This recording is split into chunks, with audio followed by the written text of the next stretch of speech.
Isa na yata ito sa pinakamagandang adventure natin.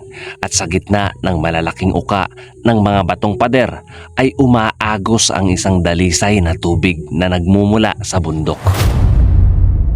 Araw ng Biyernes Santo at sinadya naming maghanap ng lugar na hindi crowded. Kasama ko ang aking mga kaibigan, si Kalosing at si Gusto TVPH.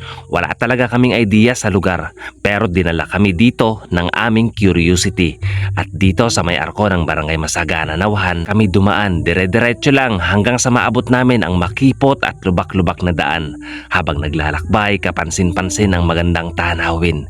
At ilang minuto lang ay narating namin ang pinakadulo ng makipot na kalsadang ito. Excited na kami na makita ang lugar kaya agad na kaming bumaba sa ilog at may mga taga-subaybay pala tayo na nakakilala sa atin dito. Sa bungad, aakalain mong wala namang espesyal sa lugar. Ngunit sa pagpapatuloy namin, tumambad sa amin ang isang malaparaisong kalikasan at sa puntong ito, naramdaman ko ang mabilis na pagbabago ng klima.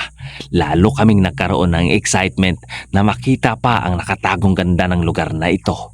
Kaya naman, kahit mahirap at mapanganib, pinilit naming mapuntahan ang bandang itaas.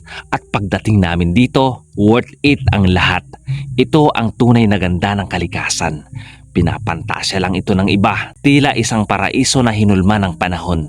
Ang tubig na dumadaloy dito ay parang kristal sa sobrang linaw at iisipin mong napakababaw lang nito dahil malinaw na nakikita ang ilalim ng ilog. Nagpatuloy pa kami kahit sobrang hirap ng daan pero baliwala yan sa mga kagaya naming mahihilig sa adventure dahil mas maganda, mas challenging.